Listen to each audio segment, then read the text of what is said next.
እላፊ ብር ባለቤቶቹ ሳያውቁ ጨመረም ቀነሰም መውሰድ አይችልም። እሱንም ፈታችን ስታየው ቢያንስ ከ10 ብር ያላነሰ ብር ውስጡ አለ። لا اله الا الله አቡበክር በዑመር በዑስማን ተከትዬ ሰግጃለሁ ይላል አንድ ሱሐቢ።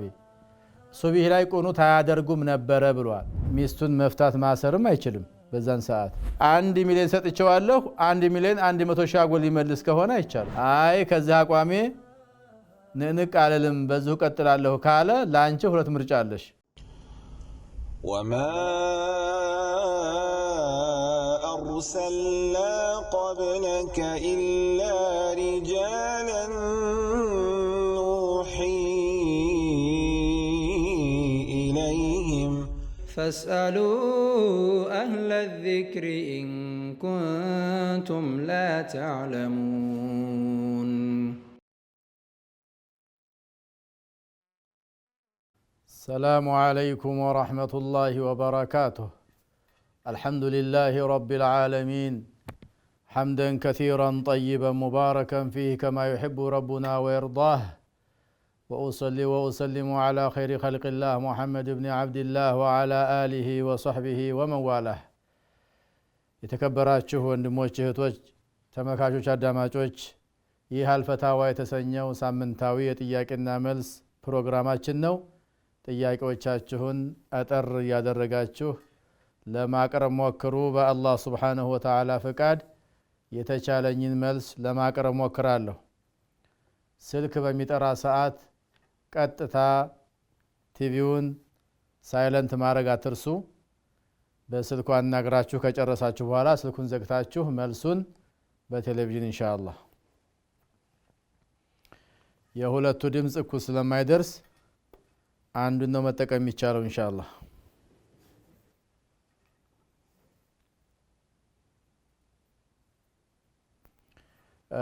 እስከዛው እንግዲህ አንዳንድ ጥያቄዎች የሚደርሱኝና አነሳለሁኝ። መስጊድ እንገባለን። አዳበል መስጊድ አለ። መስጊድ ሲገባ ከመቀመጣችን በፊት 2 ረካ መስጊድ ይኖርብናል። ቀጥታ እንደገባን ፈርዱ ሶላት ከተቆመ ግን ቀጥታ ፈርዱ ሶላት ብንገባ ያው የመስጊዱ ማዕዳብ እዛው ይጠቃለላል። ተህየተ መስጊድ የሚባለው እዛው ይጠቃለላል። አንዳንዶቻችን መስጊድ እንገባለን 2 ረካ እንኳን ሳንሰግድ የመቀመጥ ነገር አለ። ይሄ አግባብ አይደለም። ናም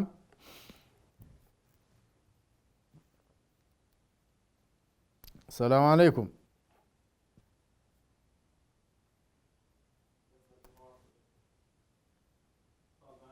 እንቀጧ السلام عليكم. السلام عليكم. وعليكم السلام ورحمة الله وبركاته. أهلا. أفريقيا لي؟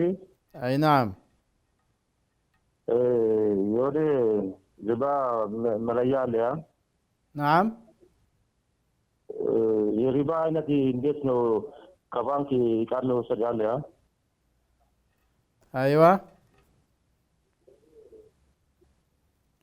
ከባንክ ብር ልትቀበሉ ነው ወይስ እቃል ልትቀበሉ ነው? እቃም ተቀበል ነው። ባንኩ እስላማዊ ባንክ ነው? እስላማዊ ስንቄ ነው። እንግዲህ እስላማዊ ባንክ ከሆነ ነው። እስላማዊ ባንክ ካልሆነ ሲጀመር ባንኩ የሪባ ከሆነ እሱ ጋር ሙዓመላ ማድረጉ አግባብ አይደለም። ነገር ግን መጀመሪያ በ5 ሚሊዮን ይጀምራሉ። እሺ እሱ ላይ መጨመር ብራለ ካሉ ካለፈ ችግር የለም ሲባል ሰምቼ ነበር። እሺ እንዴት ነው ብዬ ነው የጠየቁት።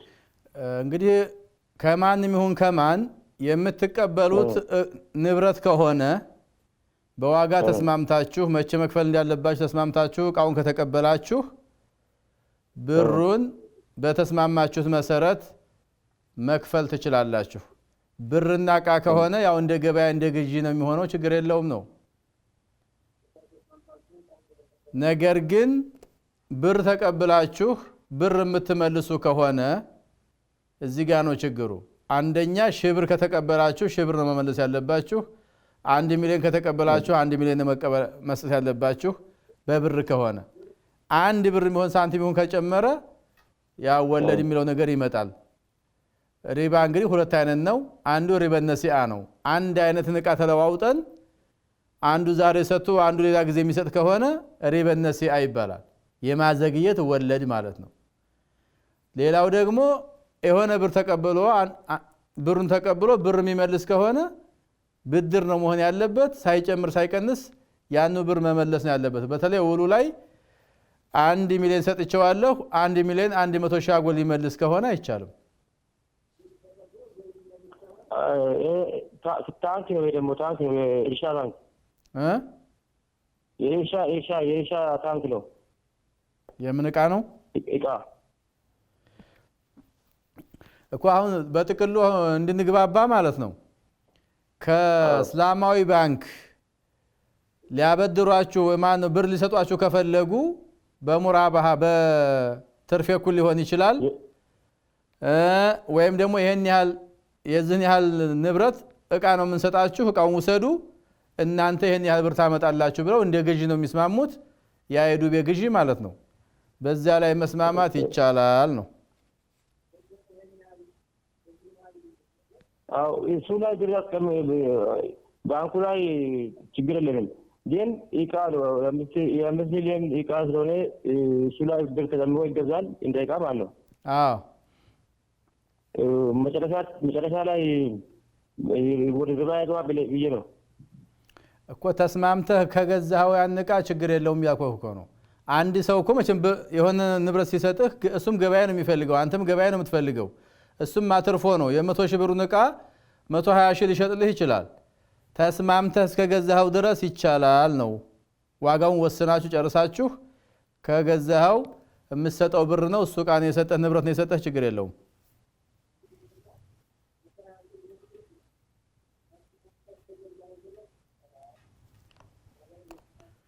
ባረከላሁ ፊኩም ወንድሜ። እሺ ባረከላሁ ፊኩም ወያኩም። طيب ቅድም ወደ አነሳሁት ነጥብ እመጣለሁኝ። መስጂድ የምንመጣው ዓላማችን ፍላጎታችን ምንድነው? ለዚክር ነው። መስጊድ ምን እንደሚሰራበት ያው ይታወቃል። ለኢቃመት ሶላ ነው። ጀማዓም ይሁን ከጀማዓ ውጭ ያሉ ሱናዎችም ይሁን ሶላት የሚካሄድበት ነው መስጊድ ማለት። ፈርድም ሱና ሶላቶችም እንደዚሁ ዚክሩላህ አላህ ሱብሓነሁ ወተዓላን የሚዘከርበት ነው መስጊድ ማለት። ወአነል መሳጅደ ሊላህ ፈላ ተድዑ መዐ አላህ አሐዳ ነው። መስጊድ ገብቶ የሚለመነውም አላህ ነው፣ የሚሰገደውም ለአላህ ነው፣ የሚዘከረውም አላህ ሱብሓነሁ ወተዓላ ነው። መስጊድ ገብተን የዱንያ ጉዳይ ማነሳሳት፣ ስለ ዱንያ ማሰብ መጨነቅ፣ ስለ ዱንያ ማውራት በስልክም ሆነ እንዲሁ ከሰዎች ጋር ተሰብስቦ ማውራት ይጠላል ይላሉ ዑለማዎች። طيب የመጣነው ለዒባዳ ነው። ቦታው የዒባዳ ቦታ ነው። ዒባዳ ነው ማድረግ ያለብን። የዱንያ ወሬን ከመስጊድ ወጣ ብለን እናወራዋለን፣ ማውራትም አለብን ኢንሻአላህ። አሰላሙ አለይኩም። ወአለይኩም ሰላም ወራህመቱላህ። አህለን ወንድማችን። ጥያቄ ነበር። እሺ ቀጥል። አንድ ጓደኛ ነበርና እሺ ያ ጓደኛዬ ሱቅ ይሸጣል። ምን ይሸጣል? ሱቅ ሱቅ ላይ እሺ ይቆማል። እሺ እዛ ይሸጣልና እሱ አለ አይደለ ሌላ ሀገር ናቸው። እሱ በታማኝነት ነው ይሸጣለው አለ አይደለ። አሁን ለምሳሌ አንድ ቀን ይመጣልና ያጣ እስከ 2500 እስከ 3000 ሺህ ይባላል። እሺ ያንን ዕቃ እሱ ከፍም አድርጎ በቃ በጥሩ ዋጋ ይሸጣል። እዛ ባለቤቱ ጥሩ ገቢ ያስገባልና እሺ ሰዎቹ ምንም እየጨመሩለት አይደለም። ደሞዙም ምንም በቃ የሆነ አበለም ሰኞ አሁን የገበያ ቀን ነውና በጣም እዛው ነው የሚውለው ምናምን ለምሳሌ ምንም የለም። እሺ እና ይሄ ነገር እንዴት ይታያል? እሱ አሁን ለምሳሌ እስከ 3000 ሺህ የተባለውን ከዛ በላይ ሽጦ ለራሱ ይወስድና አይዋ ዙሮ የሱቅ ሻጭ ነው። በደሞዝ ነው የሚሰራው። አነሰም በዛም በተስማማበት ደሞዝ ነው የሚሰራው አይደለ? ስለዚህ ይሄ አይነት ሰው አማና ነው። አንድ ቃል አለ ውል ስምምነት አለ የሚሰራው ሰዓት ከስንት እስከ ስንት ሰዓት ተመድቧል ደሞዝ ተመድቧል ከዛ በኋላ በአማናነት ይሄን ዕቃ ሽጥ ተብሏል በተባለው ሰዓት በተባለው ዋጋና ባለው ዋጋ ይሸጣል አማናነቱን ታማኝነቱን መወጣት ነው ያለበት ዋጋ ከጨመረ መጨመሩ መናገር አለበት ከቀነሰ መቀነሱ መናገር አለበት ደሞዙን በሰዓቱ ይወስዳል አላዋጣኝም ካለ ጨምሩልኝ ነው አንጨምርም ካሉት ያን ስራ ጥሎ መሄድ ነው እንጂ ያለበት እላፊ ብር ባለቤቶቹ ሳያውቁ ጨመረም ቀነሰም መውሰድ አይችልም ያው ፈርቅ መያዝ ማለት ነው ፈርቅ በሚይዝበት ሰዓት ገበያም ይበላሻል ታማኝነትም ይጠፋል የሱ ታማኝነት ይጠፋል ደንበኛም ይበተናል ሰዎችም በማያውቁት ነገር አማናቸው አልተወጣላቸውም ይሄ ነገር ትክክል አይደለም እንደ ሸሪዓም ተቀባይነት የለውም ስለዚህ መስማማት ነው ያለበት ዋጋው ካላዋጣው ጨምሩ ነው ማለት ያለበት ካልጨመሩት ሌላ ስራ መፈለግ ነው እንጂ ማስረከብ ነው እንጂ ይሄ አያዋጣኝም ብሎ በግልጽ መናገር ነው ሰውየው በታማኝነት ከሰራ እንደውም ይሄ ትክክለኛ ታማኝ ሰው ነው ሌላ ሰው ቢሆን እንደዚህ አይጠይቀንም ስለዚህ እንጨምረው ብለው ሊጨምሩት ይችላሉ በአግባቡ በሐላሉ ማለት ነው ኢንሻአላህ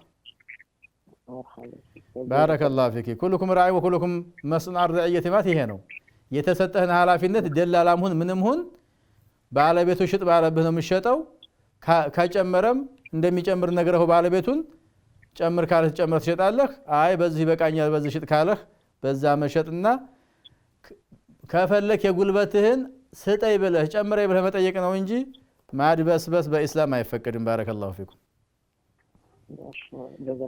خير شي ወንድሜ ባረከላሁ ፊክ ጥሩ ነው መጠየቅ ማወቁ ጥሩ ነው نعم السلام عليكم عليكم السلام ورحمة الله وبركاته اهلا ሰዎች እንዴት ናቸው አልহামዱሊላህ አህለን አልহামዱሊላህ አየክ ጥያቄ ነበር ሾቹ እሺ ጥያቄ ምን መሰላችሁ ባለፈው ጧት ላይ ማለት ነው እሺ እኔ ዳቦ ልገዛ ወደ ዳቦ ቤት ሄድኩኝ እሺ እምሰራው ሱቅ ነው የምሰራው እሺ ከዛ ስመለስ የሆነ መኪና ሃይሩፍ ነው እሺ ጓደኞችም ሱቁ በር ላይ በረንዳው ላይ ሶስት ሽማግሌዎች ቁጭ ብለዋል ጓደኞች ናቸው እንዲሁ ዝም ብለን ሱቁ ላይ እናወራለን እሺ ከዛ ማዳበሪያ ሻማ አለ አይደል እሺ ያ ማዳበሪያ ተቋጥሮ ሃይሩፍ ነው እጁን አወጣና ወረወረው እሺ ምንም አልቀራ መኪና ሄደ እኔ ዳቦ ገዝቼ ወደ ቤት ስመጣ ይሄ ሰውዬ ለማን ነው የጣለው ምናምን አልኳቸው ሰዎችም ማለት ነው እሺ ምን እናቃለን አቦ እንደው ጣሉን ጥሎት ሄደ ምናምን አለ አይ ለማንኛውም አንሳው አሉኝ መርሃባ አነሳውትና ሱቁ ላይ መስኮቱ ላይ ቁጭ አደረኩ ሰዎቹ እሺ እንዲሁ ሲቀመጥ 3 ቀን 4 ቀን ሲሆነው እንግዲህ የሱቅ ስራ ከሆነ ወደዛ ወደ ውስጥ ዕቃ ጋር ሲል ሱቅ የምረስሙ ስኳርና ዱቄት የምንሸጥበት ማዳበራ የሚቀረው ከጀርባ ነው የምንጥለው እሺ እሱንም ልክ እንደነዛ ከጀርባ አረግናቸው ሲቆይ ማለት ነው የሚሸጥ ነገር ነው ንብረት የሚያወጣ ነው ትልቅ ዋጋ የሚያወጣ ነው ወይስ ምንድነው ይሄ ዕቃው በሉ ሰዎች እሱ የተቋጠረ ማዳበሪያ ብቻ ነው ሰዎች እሺ ከዛ እኛ ቆይቶ ማለት ነው እሺ እኔ ቄስ ነበርኝ ያልተወቃ ማለት ነው ቀጥል ቄሱን ሲወቃ ለባለቤቴ ደወልኩላትና ማለት ነው እሺ ማዳበሪያ ላኪልኝ የምቆጥርበት ብዬ አልኳት እሺ መርሐባ አለችኝና ማዳበሪያ ያንን ማዳበሪያ ከጀርባ ስትፈልግ ያንን ማዳበሪያ አገኘችው የተቋጠረው ማዳበሪያ ማለት ነው መርሐባ እሱንም ፈታችና ስታየው ቢያንስ ከ10 ብር ያላነሰ ብር ውስጡ አለ لا اله الا الله እሺ ባለቤቴ ስትፈታው ጊዜ ይሄ ብር አለ ውስጡ እኔ ስራ ደክሞኝ ነው ያልኩት ስመጣ ተረጋግታ ሚስቴ መሐመድ ይሄ ብር እዛ ማዳበሪያ ውስጥ ነው ያገኘሁት ባለፈው እንደዚህ ስትለኝ ራሴን ያስኩ በቃ በጣም ደነገጥኩ። ሰዎቹ እሺ አንድ ሰው ይሄ ሰውዬ መጥቶም አልጠየቀም፣ ጠፋብን ብሎ የሚያል የለ እስካሁን ድረስ ይኸው ብሩ ታስሮ ቁጭ ብለዋል እላቸዋለሁ። አዎ እዚህ ጋር ምን አለ መሰለህ፣ ያው በሰዓቱ ጠይቀህ ቢሆን መልሱን አግኝተህ ነበረ፣ ጥሩ ስራ ተሰርቶ ነበር። አሁን ጅብ ከሄደ ውሻ ጮኸ የሚባል ነገር አለ። ጊዜውን ካቃጠልከው በኋላ ወደ ጥያቄ መጣ። አንድ ችግር ሲከሰት ወዳውኑ ወደሚመለከተው አካል ነው መኬድ ያለበት። ሰዎቹ እኛ ውስጡ ያለውን ያወቀው ትላንትና እኮ ነው። ሰዎች ልነግርህ ነው። አንተ አውርተሃል፣ አሁን አዳምጥ። እሺ መርሃባ። አንድ ዕቃ ስታገኝ የመጀመሪያ ኪታቡ የሚያስቀምጠው መስፈርት አለ። አንድ አለማንሳት አንድ ነገር ነው፣ ተገላገልክ፣ እዛ ጣጣ ውስጥ አልገባህም። ግን አንድን ዕቃ ስታገኘው የሚነሳና የማይነሳ ዕቃ አለ፣ እንደ ቦታውም ይታያል። ሐራም ከሆነ ልታነሳው አይገባም፣ ጥለህ መሄድ ነው ያለብህ። ሌላ ቦታ ከሆነ ግን ኃላፊነቱን የምትወስድ ከሆነ አንሳው። ኃላፊነቱን መውሰድ የማይሳካልህ ከሆነ ጥለህ መሄድ ነው የሚገላግልህ። ያነሳው ሰው ይቸገርበት። ያም ማዳበሪያ ማንሳትና ማስቀመጥ ሳይሆን የነበረብህ ምን እንዳለው ውስጡ ፈተህ ማየት ነበረብህ መጀመሪያ። እንደ ህግም መጥፎ ነገር ላይ ልትወርቅ ትችላለህ። አንድ ሰው ሰርቆ አምጥቶ አንተ ጋር ጥሎት ቢሄድ የህግ አካል ቢመጣ እኮ አንተ ላይ ካገኘው አንተ ነህ ሌባ የሚልህ። ኪታብም የሚለው አንድ ዕቃ ስታገኙ ምን እንዳለው ውስጡ ፈትሹ ነው የሚለው። ከላይ ማሰሪያው ምን እንደሆነ በምን እንደታሰረ፣ ብሩ ባለ 200 ነው ባለ 1 ነው ባለ 10 ነው፣ ኖቱን በደንብ አገህ አይተህ ቆጥረህ መዝግበህ ቀኑንም የቃውንም የማዳበሪያውን ከለሩንም ማሰሪያውንም መዝግበህ ነው ማስቀመጥ ኪታቡ የሚያዝ ይሄ ነው። ከዚያ በኋላ ዕቃ የለውም ማዳበሪያ ብቻ ነው፣ ይሄ ቀላል ነገር ነው፣ 10 ብር የማያልፍ ነው፣ ልትጠቀመው ትችላለህ፣ ለምስኪን ልትሰጠው ትችላለህ። ይሄ ትልቅ ንብረት ያወጣል፣ ትልቅ ንብረት ነው። ቅድም እንዳልኩህ 1 ዓመት ያክል በጉርብም ሆነ በቴሌቪዥንም ሆነ በሬዲዮም ሆነ ዕቃ የጣላችሁ እዛ አካባቢ ትላለህ። ዕቃው ምን አትናገርም። እኔ ዕቃ ጥያለሁ ብሎ ሲመጣ ምን አይነት ዕቃ ነው የጣልከው? በምን ነበር? እንዴት ያለ ዕቃ ነው? ምግብ ነው? ምንድን ነው ትጠይቀዋለህ። ወርቅ ነው እያነህ ትጠይቀዋለህ። ምልክቶቹን ከነገረ ስጠው። ምልክቶቹን ካልነገረህ ዓመት ትጠብቃለህ። ያ ባለቤቱ ምልክት የሚነግርህ እስከሚመጣ፣ ከዛ በኋላ ትጠቀመዋለህ። ተጠቅመው እንደፈለግ እንደ ራስህ ብር ተጠቀሙ ከዓመት በኋላ። ከዚያ በኋላም ከመጣ ሰውየው ትሰጠዋለህ፣ ካልመጣ ለአንተ ሐላልህ ነው። ነቢዩ ዓለይሂ ሰላቱ ወሰላም ይህን ያስተማሩት። ስለዚህ ስህተቱ የተፈጠረው ዕቃውን ስታገኘው ቀላል ነገር መስሎህ እንደ ቀላል ጥለኸዋል። ያቸው ቢመጣ ልሰጠው ነበር፣ አልመጣም፣ ተረስቷል፣ ኋላ ተገኘ ነገር ማለት ነው። እዛ ጋር ነው ችግር የተፈጠረው። እንግዲህ ኢንሻአላህ አሁንም ቢሆን ዕቃ የጠፋው በዚህን ጊዜ ዕቃ የጠፋው ብለህ ሐሳብ እንትን በል፣ ምልክቱን ጠቅሶ ከመጣ ስጡት፣ ከዓመት በኋላ ተጠቀሙት ነው የምንለው። አሁን ቢሆን መርሐባ ጀዛከላሁ ኸይር። አላህ ይጠውል ዑምረኩም ሼክ። ወኢያኩም ባረከላሁ ፊኩም። ወኢያክ ኢንሻአላህ። ሰላም አለይኩም። አለይኩም ሰላም ወራህመቱላሂ ወበረካቱ። ሼዎች ሰላም ናችሁ? አልሐምዱሊላህ አህለን ወሰህላ። ሁሌ እኛ መስጊድ ላይ ሱቢ ሰላት ላይ ቁኑት ነው የሚደረገው፣ እንዴት ይታያል? እንግዲህ አካባቢው ዱዓ ያስፈልገዋል ማለት ነው። ዱዓ አይደለም የሚደረገው? አሁን ቁኑት ሱቢ በኋላ ቁኑት ይደረጋል። አዎ ምን አለ መሰለህ ሻፊዕያ መዝሀብ ላይ ሁልጊዜ ቁኑት አለ የሚል አቋም ነው ያላቸው። ስለዚህ ዱዓ ያደርጋሉ፣ ሶላቱን አያበላሸውም። አንተ በቁኑት እንኳን ሁልጊዜ መደረግ አለበት ብለህ ባታምንም እነሱ ካደረጉ ተከተልና ስገድ፣ ችግር የለውም ኢንሻአላህ። ሶላት ነው፣ ምንም የሚያመጣው ነገር የለም። በእጅቲሃድ ያደረጉት ነገር ነው ረሂመሁሙላህ። ነገር ግን አካባቢው ላይ እንደ ተጽዕኖ ከሌለው ቁኑት ሁልጊዜ ባይደረግ ጥሩ ነው። ነገር ግን ካደረጉ ሶላታችሁ ችግር የለውም፣ እናንተ ቁማችሁ ጠብቁ። ዱዓውን ሲጨርሱ ያው ሶላቱን ያሟሉታል፣ የሚጎል ነገር የለም።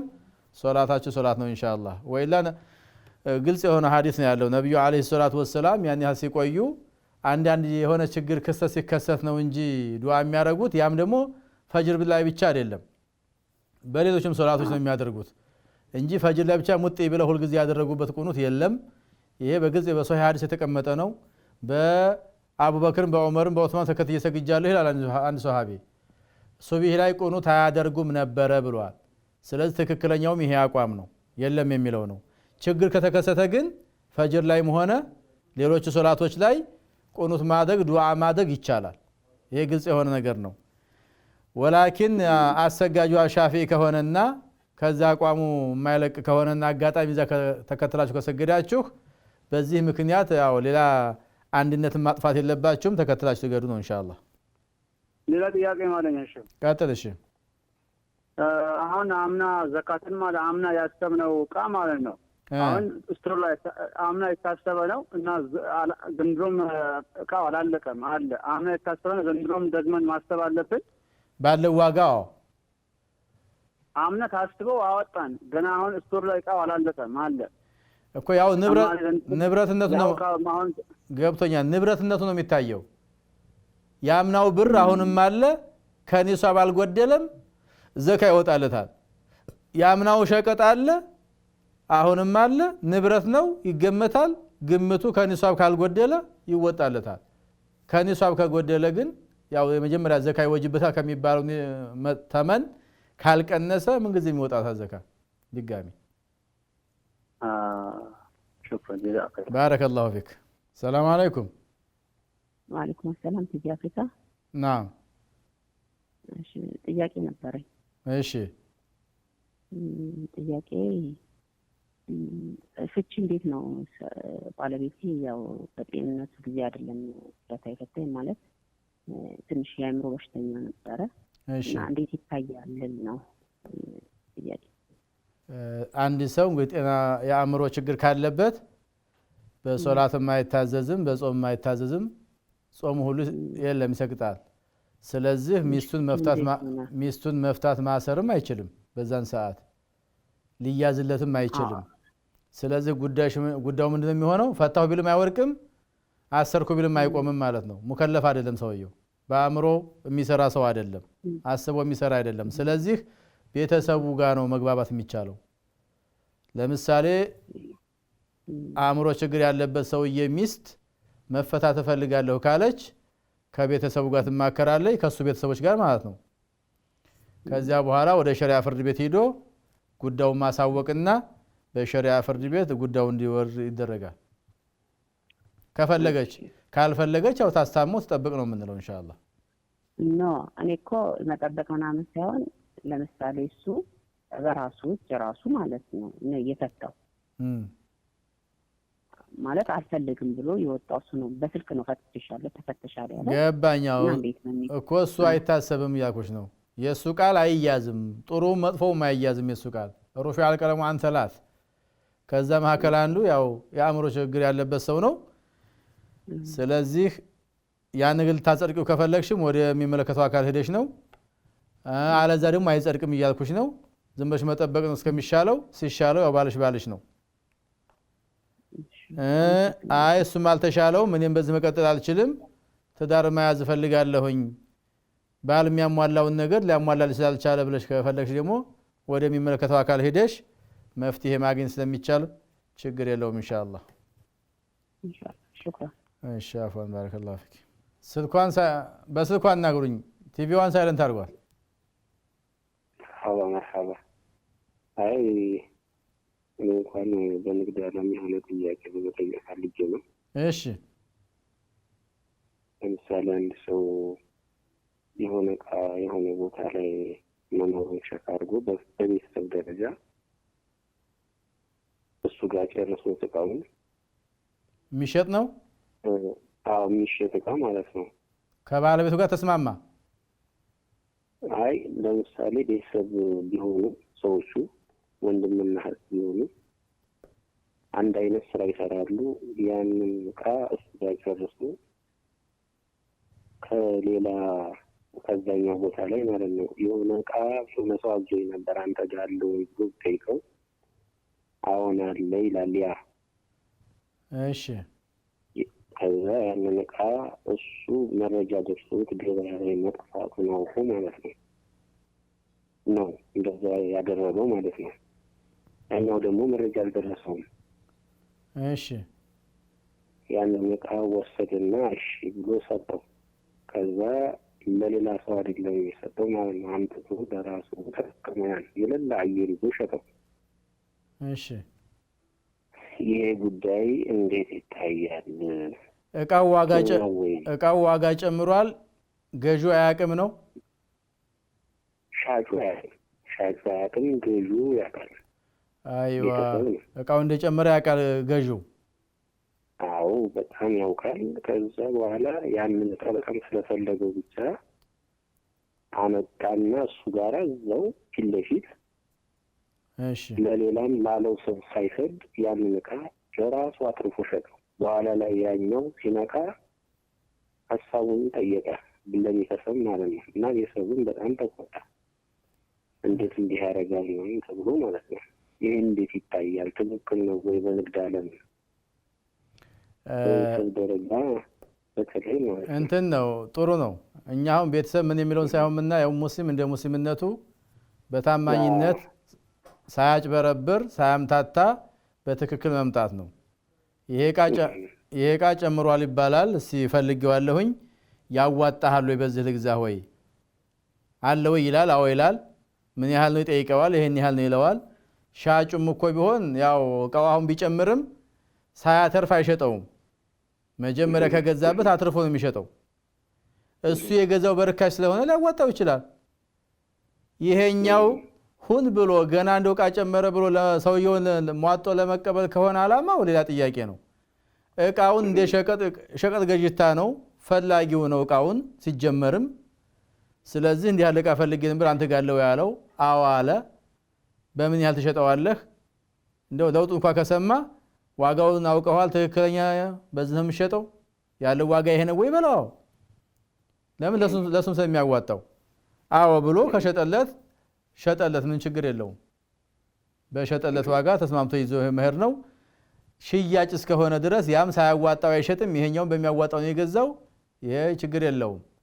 ዕቃው የተበለሻሸውን ዕቃ አልብሶ ቢሆን ኑሮ ገዥታውም ደግሞ የሆነ ንጹህ ብር ይዞ መግባት ሲገባው ፎርጅድ ብር ይዞ ቢገባ እያወቀ ይሄ ነው እንጂ ክልክል የሚሆነው። አንድን ዕቃ ፈልጎት ከገዛው ያም ፈልጎ ከሸጠ በመካከል ሁሉም ሊያተርፉ ነው። የአንዱ ትርፍ ዝቅ ሊል ይችላል፣ የአንዱ ትርፍ ከፍ ሊል ይችላል። ዛሬ ገዝቶ ነገር ሊወደድ ይችላል። በሰዓት በደቂቃ ሊቀየር ይችላል። ሽያጭ ነው፣ ችግር የለውም። طيب مرحبا بارك الله فيك. السلام عليكم. وعليكم السلام ورحمة الله وبركاته. أهلا تفضلوا. أفريقيا تبي؟ أو سياج نبري مستر. إيش قتلوا؟ مرحبا أنا سلا تراوي صلاة نو. إن شاء الله هذا سنة رمضان. مرحبا يمكن مكرش على وتر في سبيل. وتر في سبيل يكون جواد مثالي. إيش؟ دعاء في الدرج مالنا. جاتين زوجتنا عم يسند وتر علي أي كلامي لنا لندن ولا مستعد نقول بيتايا. እንግዲህ ግልጽ የሆነ ዱዓ ላይ እጅ ማንሳት ተገንቷል። እጅ አንስተው ዱዓ ያደረጉበት አጋጣሚዎች አሉ። እና እዚህ ሶላት ላይም እንግዲህ በርካታ ዑለማዎች ጃኢዝ ነው ይበቃል ችግር የለውም ብለው ነው ፈትዋ እየሰጡበት የመጣው። ያው ሌላ ቦታ ላይ ከተገኘ ዱዓ ኢባዳ ነው፣ ይሄም ኢባዳ ነው። ኢባዳ ላይ እጅ ማንሳት ከተቻለ ዱዓ ባደረግንበት ቁጥር እጅ ማንሳት እንችላለን። ጠቅለል ያለ ሐዲስ አለ። አንድ ባሪያ እጁን አንስቶ አላህን እየለመነ አላህ ያንን ሰው በዜሮ አይመልሰውም የሚል ሐዲስ አለና ይሄ ሰዋኡን ካነ ፊ ሶላት ወፊ ገይሪ ሶላት ያካትታል ብለው ነው የሚሄዱት። ወአላ ይሐል ዱዓ ሶላት ውስጥ ዱዓ ማድረግ ተገንቷል። እጅ ማንሳት ደግሞ ሌላ ቦታ ተገንቷል። ሁለቱም ሳቢት ነው ብለው ነው የሚሄዱት።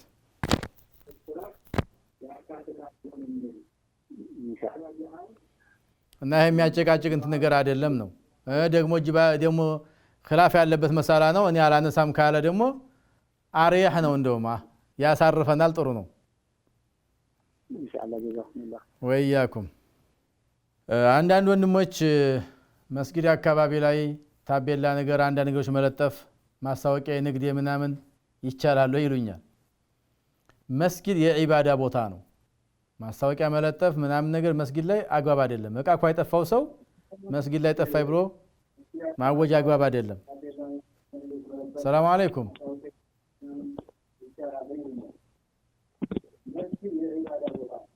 ሰላም አለይኩም። አለይኩም ሰላም ወራህመቱላህ።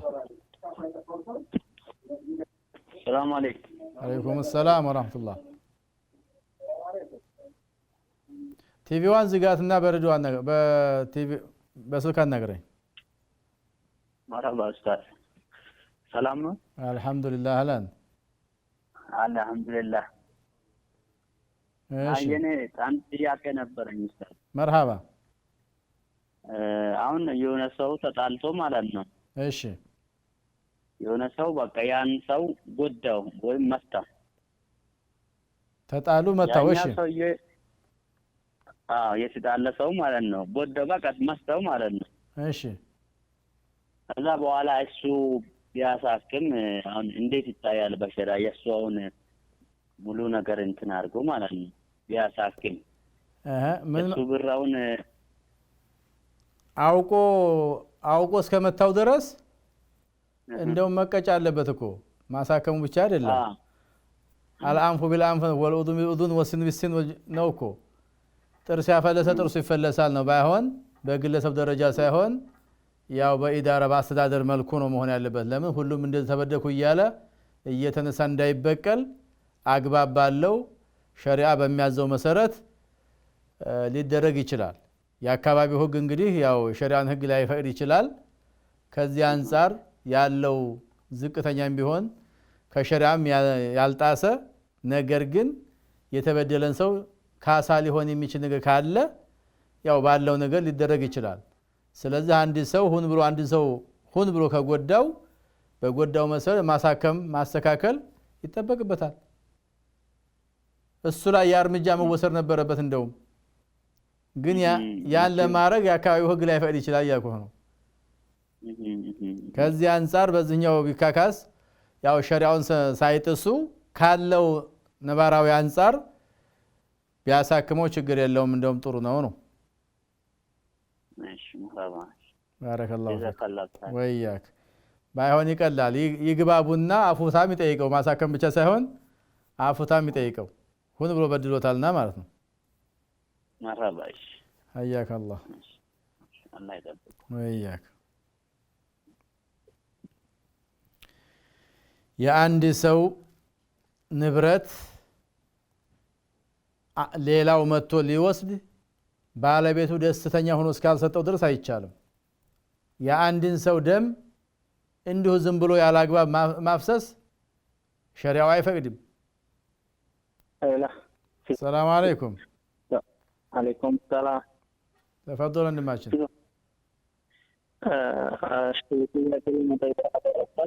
እሺ አካባቢ ላይ ነበር ያለ ነውና ይቆራረጣል። ምን አልከኝ? ቡና ምርት ያለበት አካባቢ ነው ያለ ነውና ማለት ነው። እሺ ቀድመን እንትን ቡና ብር ይሰጣልና ዋጋ ያው ለምሳሌ 100 ብር 150 ብር። እሺ ቡናውን በሚያመጡበት ሰዓት ያው ዋጋ ሊጨምር ይችላል ወይ ሊቀንስ ይችላል። ይሄ ነገር ምናልባት ሪባ ይሆናል እንደ እየሰግቼ ነው። አይዋ ይሄ ሰለፍ የሚባለው ወይም የቅጠል የሚባለው ግብይት ነው። ገበሬዎች ያው ብር ያስፈልጋቸዋል። ቀድሞ ብር ሊቀበሉ ይችላሉ። ነጋዴዎች ብር መስጠት ይችላሉ። እቃው ግን የላቸውም። በዋጋ ይስማማሉ። ስንት ኩንታል በኩንታል የሚተመን ከሆነ በኪሎም የሚተመን ከሆነ ሸቀጡ ይሄን ያህል እንደው ምሳሌውን ማስቀምጥልህ አንተማ በምትፈልገው አድርገው። በኩንታልም ሊሆን ይችላል፣ በኪሎም ሊሆን ይችላል። ይሄን ያህል ኪሎ በዚህን ጊዜ እዚህ ቦታ ተብሎ እንዲያጨቃጭቃቸው ማለት ነው። ትራንስፖርትም ሊኖረው ስለሚችል ኋላ ትራንስፖርቱ ማን ይቻል እንደገና የሚፈልገው ነጋዴው የሚፈልገው በመኸር ሰዓት ነው፣ በዚህ ሰዓት ነው ብሎ ያስቀምጣል። ያም ገበሬው ደግሞ ቀድሞ እንዳይጠይቀው ያም ጊዜ ደግሞ ተራዝሞ እንዳያስቸግረው ተመኑንም አውቀው ዋጋውም ታውቆ መጠኑም ታውቆ ቦታው የሚረካከበት ታውቆ ጊዜው ታውቆ ከሆነ ችግር የለውም ጨመረም ቀንሰም መርሐባ እንደዛ ነው የምንቀጠለው።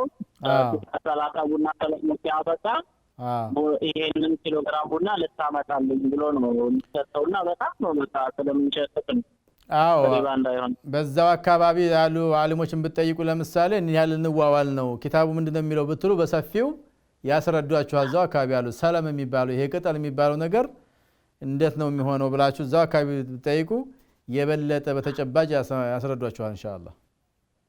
መርሐባ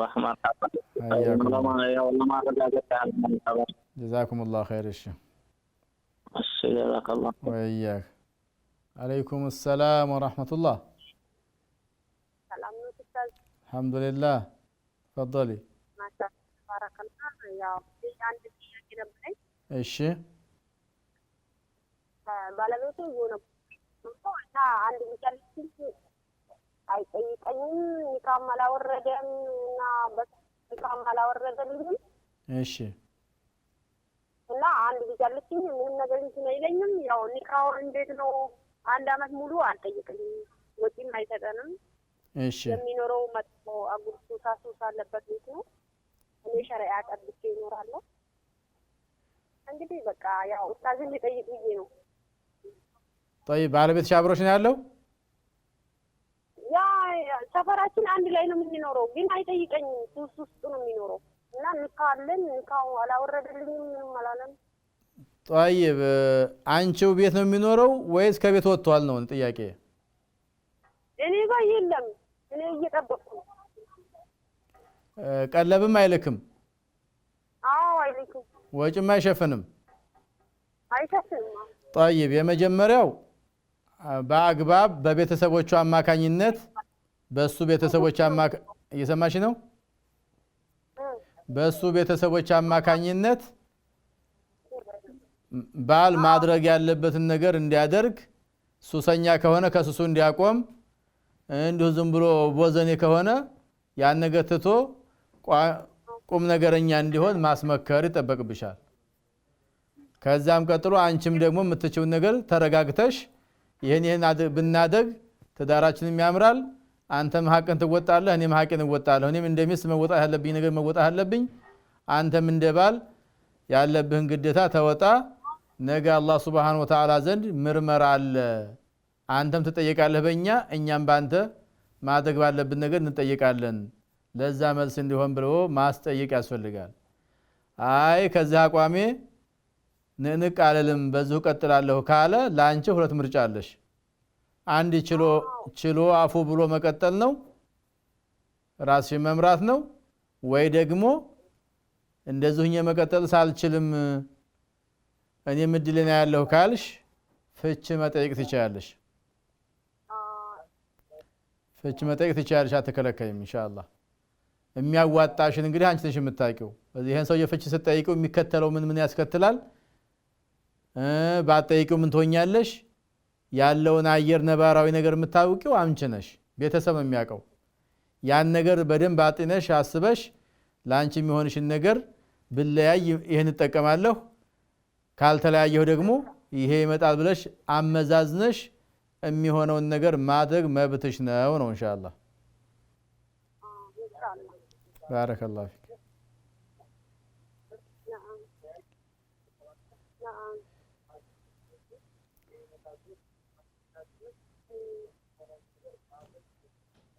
ኢንሻአላህ ያው አንድ ነገር ደግሞ እሱ ቤተሰቦቹ ወደ ኩፍርና ነው የሚኖሩ እኔ አስልሚ ነኝ። ለዛ ነው ሰብር አረፍ። የት ነው የሚኖሩት?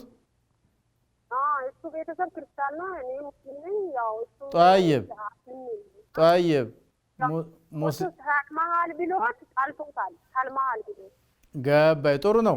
ሙስሊም ካላደሉና የእስላምን ህግም ሊያከብሩልሽ ስለማይችሉ ጥላቻም ካለ ደግሞ ይሄ ነገር ሊያስተካክሉ ስለማይችሉ ወደ ተሄጃለሽ ወደ አካባቢ እስላማዊ ሽማግሌዎች ተሄጂና ታቀርቢዋለሽ። በሙስሊምነቱ የሚያምን ከሆነ የእስላምን ህግ ይነግሩታል እንዲቀበል ይመክሩታል ታስመክሪዋለሽ። ካልተስተካከለ ያው ሸሪዓ በሚያዘው መልኩ መለያየት ፈልጋለሁ ብለሽ ለአካባቢ ሽማግሌዎች ከዛም ካለፈ ወደ ሸሪዓ ፍርድ ቤት ትችላለሽ። طيب ያምናል ይወዳል طيب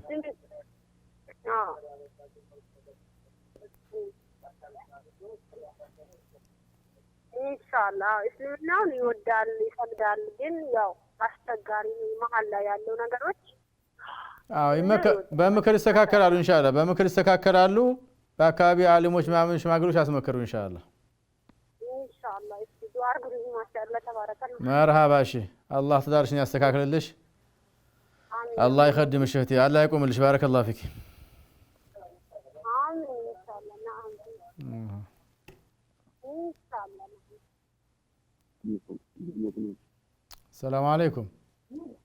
وعليكم السلام ورحمة الله وبركاته. أهلا وندماشن تفضلوا. أفريقيا تيفي.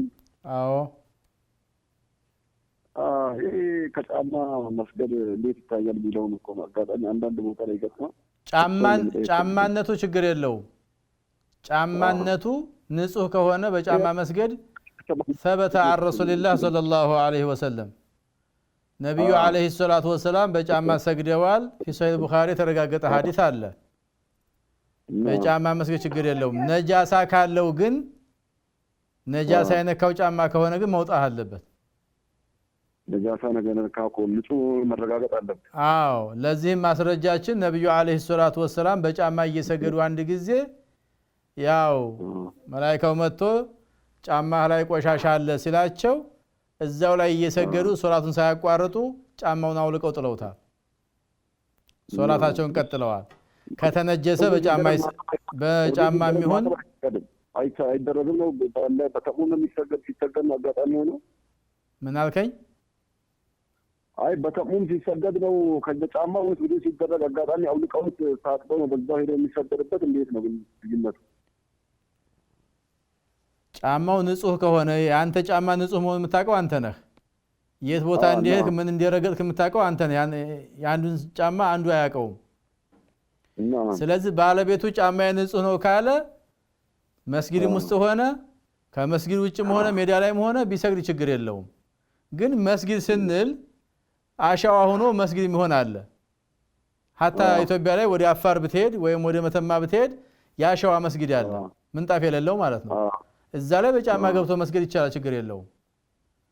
ግን እንደ ከተማ እንደ አዲስ አበባ መስጊዶች ካየህ ደግሞ ካልስም ይዘህ እንድገባ አይፈቅዱልህም።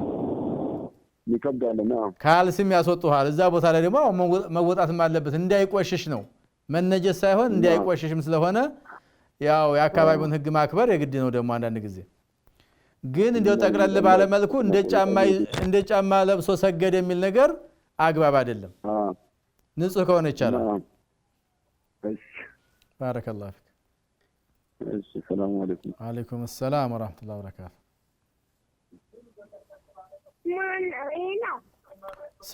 ስልኩን ዝጉት፣ ከጨረሳችሁ በኋላ ዝጉ። ባረከላሁ ፊኩም። እንግዲህ በጥቅሉ የሚነሱ ጥያቄዎች ያው ለጊዜው ማሳገሻ ነገር ናቸው። እኛ ሰዎች ስንባል መርሳት የሚባል ባህሪ አለ። ያወቅነውንም እንረሳለን። ስለዚህ ያወቅነውን ሙዛከራ ማድረግ በአካባቢያችን ከዕልም ጋር ከእውቀት ጋር መቀጠል አለብን። ልጆቻችን ማስተማር እኛም መማር አስፈላጊና ወሳኝ ነው። በአካባቢያችሁ ያሉ ዑለሞች ጋር ጠጋ እያላችሁ ሰፋ ያሉ እውቀቶችን መከሰብና መውሰድን አትዘንጉ ነው የምንለው ኢንሻአላሁ ተዓላ። የሰው ልጅ ከተፈጠረበት ሰዓት ጀምሮ ያው ቀብር እስከሚገባ በየጊዜው እውቀቱን እያሻሻለ እየቀጠለ ነው የሚሄደውና በተለይ እስላማዊ እውቀቶችን በያዝናቸው ቁጥር ተጠቃሚዎች ነው የምንሆነው። ማወቅ ብቻ ሳይሆን ባወቅነው እየሰራን ያላወቅነውን ለማወቅ እንሞክር። አንድን ዒባዳ ወይም አንድን እስላማዊ ተግባራት ከመፈጸማችን በፊት ቀድመን ጠይቀን ቀድመን አውቀን ብንሰራው የተሻለና ያማረ የተስተካከለ ይሆናል። አንድን ነገር ከሰራን በኋላ ይሄ ነገር እንዴት ነው የሚለው ነገር ያው ለችግር እዛ አካባቢ ላይ ምንም ሰው ካጣን ነው እንጂ መጠየቅና ማወቅ እየቻል ሳንጠይቅ ሰርተን መጠየቅ የለብን። ለምሳሌ አንድ ቤት ይገባና ሊሰግድ ይፈልጋል። ቂብላውን አያውቀውም፣ ቂብላውን አያውቅም። ግን በአካባቢ ሰው አለ። አይ ልስገድና እኔ ይሄ ይመስለኛል ልስገድና ጠይቃለሁ አይባልም። እዛ አካባቢ ያለ ሰው ጠይቀን መስገድ ያለብን። ሰው ከሌለ ግን ወተንም ደውለንም መጠየቅ ማንችል ከሆነ ወደ መስለን ሰግደ ነው ቂብላውን እንኳን ስተን ብናገኝ ሶላቱ ሶላት ነው ይቻላል። እዚህ የሚጠይቅ ሰው እያለ ሳንጠይቀው ቂብላ በዚህ ሊሆን ይችላል ብለን ሰግደን ቂብላውን ስተን ከተገኘን ሶላታችን ይበላሻል። ለውጡን አያችሁት? ስለዚህ አንድ ነገር ከመስራት ዑምራም ስትሰሩ ስለ ዑምራ ወቁ። ተየሙም አጋሹ የምትሰግዱ ከሆነ ስለ ተየሙም ቀድማችሁ ወቁ። የምትሰሩትን ስራ ወይም የምንሰራውን ስራ ከመሰራቱ በፊት ዒልም ይቀድማል ነው። ባቡል ቀውሊ ባቡል ዒልም ነው። ቀብለል ቀውሊ ወልዓመሊ አንድ ነገር ከመናገራችን በፊት ከመተግበራችን በፊት መማር ነው የሚቀድመው። አላህ ሱብሓነሁ ወተዓላ ፈዕለም ነው መጀመሪያ የሚለው ፈዕለም ብሎ አነሁ ላ ኢላሃ ኢለላህ ወስተግፊር ሊዘንቢከ ነው የሚለው። ከዛ በኋላ ወደ ተግባር ግባ ነው የሚለው። የመጀመሪያው ቁርአን በነቢዩ ዓለይሂ ሰላቱ ወሰላም ላይ የመጣው ማነው ካል ኢቅራ ነው፣ አንብብ ነው። መጀመሪያ ማንበብ ማወቅ ስለሚቀደም ነው። ከዛ በኋላ ወደ ተግባር ወደ ዒባዳ እንዲሄዱ የታዘዙት ማለት ነው ኢንሻአላህ። ስለዚህ ሁልጊዜም ከዕልም ገበታ አንራቅ ለማለት ነው። ወሰለላሁ ወሰለመ ዐላ ነቢይና ሙሐመድ ወዐላ አሊሂ ወሰሕቢሂ አጅመዒን። ወሰላሙ ዐለይኩም ወረሕመቱላሂ ወበረካቱሁ። وما أرسلنا قبلك إلا رجالا نوحي إليهم فاسألوا أهل الذكر إن كنتم لا تعلمون